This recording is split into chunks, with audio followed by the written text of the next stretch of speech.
Let's kick things off with a major story in the world of MMA. Dustin Poirier is officially set to make his final walk to the Octagon in a high-stakes trilogy bout against Max Holloway for the BMF title at UFC 318. This marks the end of an extraordinary career for Poirier, a fighter known for his grit, heart, and elite skills in one of the most competitive divisions in the sport. But ahead of this emotional send-off, Poirier has revealed a significant shift in mindset. In a recent interview with Ariel Helwani, Poirier opened up about the lessons he took from his last fight, a tough loss to Islam Makhachev, and how that experience changed his approach to what could be his final appearance in the cage. "I don't want to leave the Octagon like I did after the Islam fight, second-guessing everything," Poirier said. "I want to be sure of it. I want to walk into the arena knowing that this is the last time I'm ever going to feel this." These words come from a fighter who's not chasing legacy or belts this time, but closure.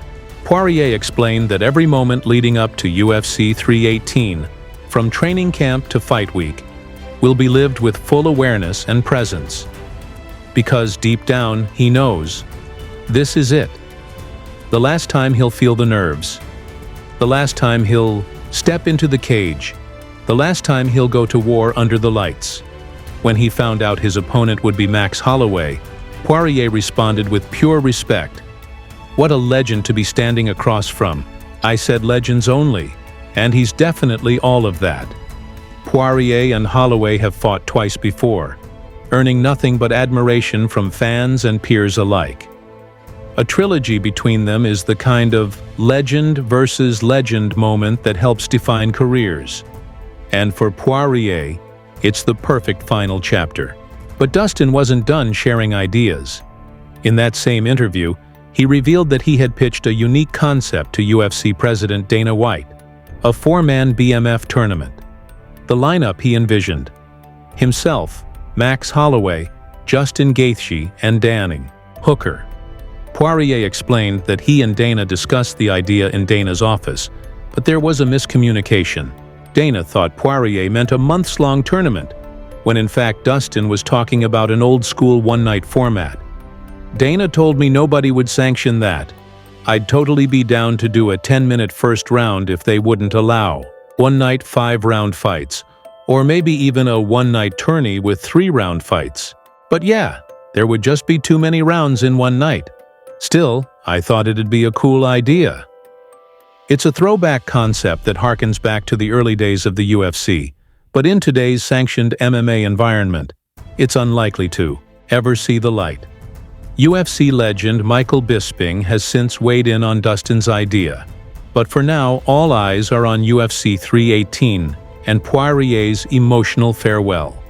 In our second major story, another legend, Georges St-Pierre, is offering sage advice to one of the UFC's fastest-rising stars. GSP appeared on the MMA Hour with Ariel Helwani and shared his thoughts on Tom Aspinall's ongoing situation and the possibility of a super fight with Jon Jones. While fans continue to buzz about a potential heavyweight showdown between Aspinall and Jones, GSP brought a dose of reality. "I think Tommy needs to focus on the next task," GSP said, after thanking Aspinall for his recent praise, "because Jon Jones may not come back." GSP then reflected on a personal lesson from his own storied career.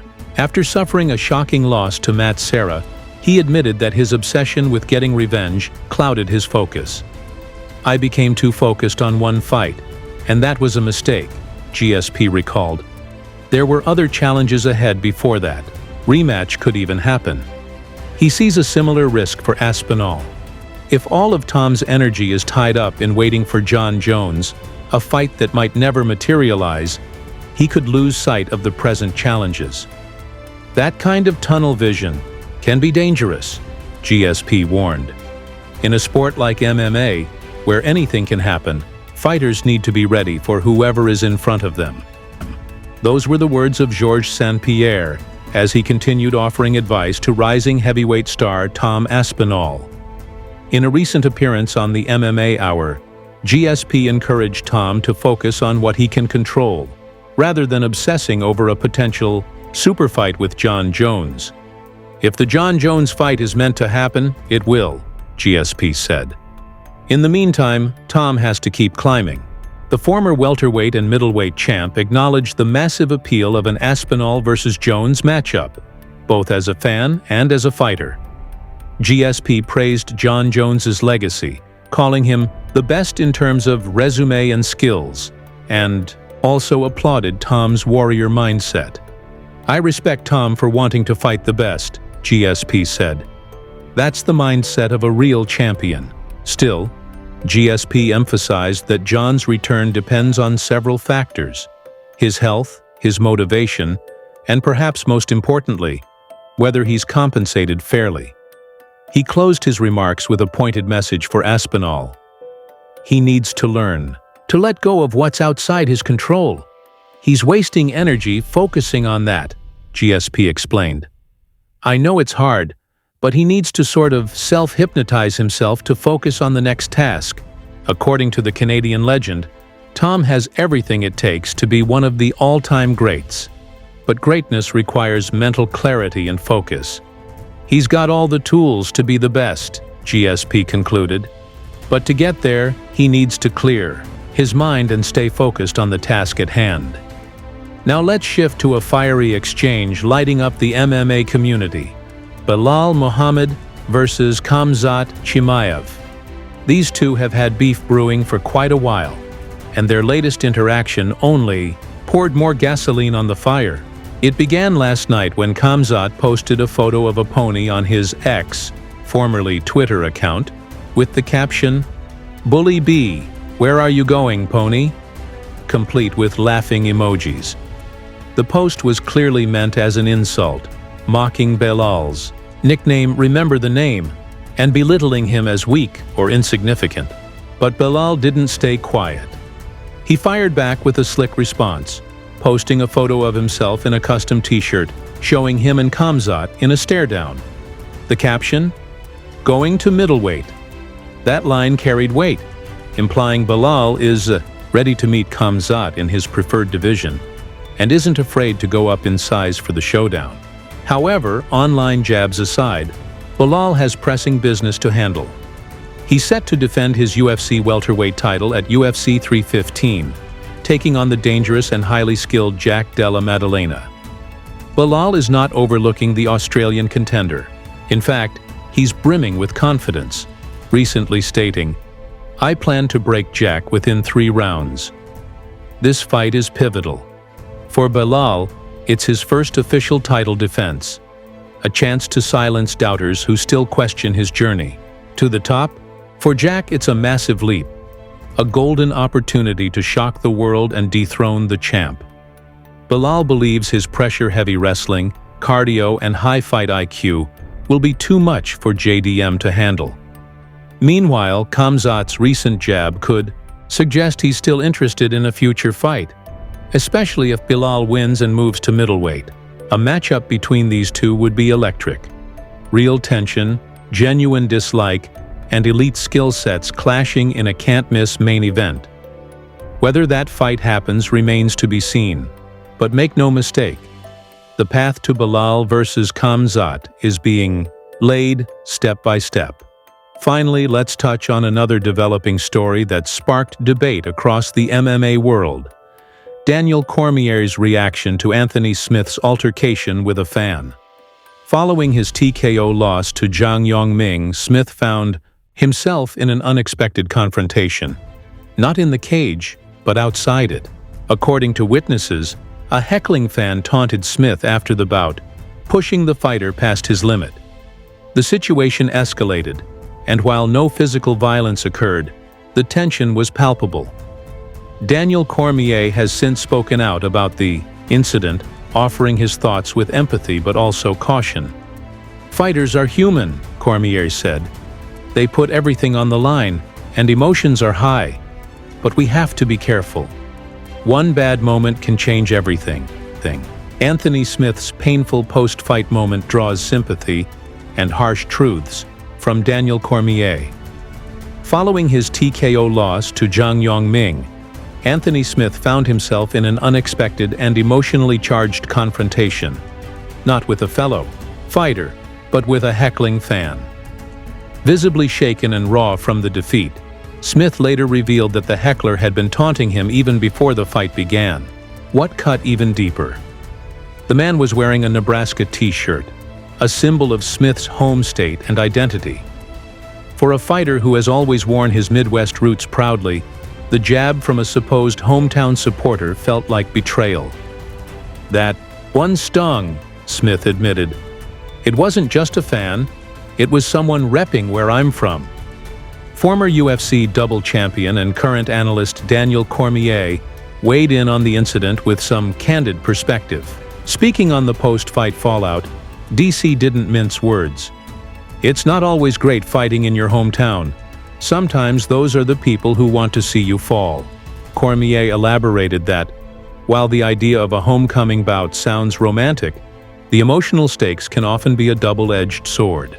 Expectations are higher, distractions more frequent, and the pressure to perform magnified by familiarity. Everybody wants to fight at home, but it's not always the best.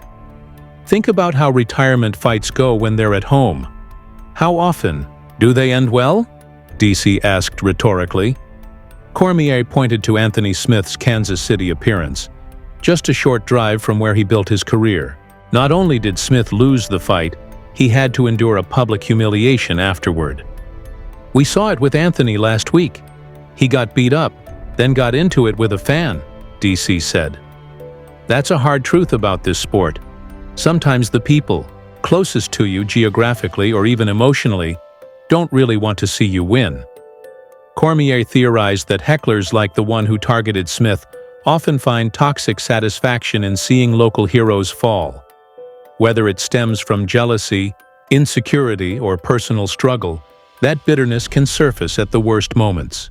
To further drive home his point, DC referenced the retirement fight of the Korean Zombie in South Korea, a bout that ended with Max Holloway knocking him out cold. "He was supposed to retire at home. Got starched," Cormier said bluntly. "It's not always good." DC also noted how home fights can be logistically overwhelming. More ticket requests, more distractions, and more emotional investment from people who wouldn't typically make the trip to bigger fight hubs. That friend of a friend who can't make it to Vegas or New York, he's showing up now because it's a drive, not a flight. That changes everything. In short, Cormier summed it up with a cold reality. Fighting at home isn't always the dream scenario it's made out to be, and Anthony Smith's painful experience is proof. Belal Muhammad makes bold prediction. Ahead of UFC 315. Title defense. With less than 2 weeks until UFC 315, Belal Muhammad is brimming with confidence ahead of his first official title defense against surging contender Jack Della Maddalena. Coming off a dominant win over former champion Leon Edwards, Belal has earned his spot atop the UFC's welterweight division, and now he's looking to make a statement. Jack's going to break within 3 rounds, Muhammad predicted during a recent media scrum. According to the champ, his signature combination of relentless pressure, suffocating wrestling, and high fight IQ will be too much for the Australian striker to handle. But Jack Della Maddalena isn't exactly a walk in the park. JDM has built a growing fan base with his crisp boxing, slick movement, and rapidly evolving ground game. He's best known for his violent striking, but a recent viral training clip added a new layer to his reputation, showing him submitting Craig Jones, one of the most respected grapplers in the world. That clip sent a clear message. JDM is leveling up. Still, despite the skill set and hype surrounding the Aussie contender, Belal remains unfazed. He believes JDM hasn't faced an opponent with his level of grappling control and mental pressure. "This isn't going to the judges. I'm going to make it definitive," Muhammad said. A dominant win at UFC 315 would solidify Belal's status as the true king of the welterweights, and possibly set up a blockbuster fight with Khamzat Chimaev. especially if Belal makes good on his hints about moving up to middleweight. Regardless of the future, one thing is clear. UFC 315 is shaping up to be a career-defining night for both fighters. And with Belal boldly predicting a finish, all eyes will be on whether he can back up the talk inside the octagon. If you enjoy our videos, don't forget to hit the like button and subscribe to the channel. We'd really appreciate it.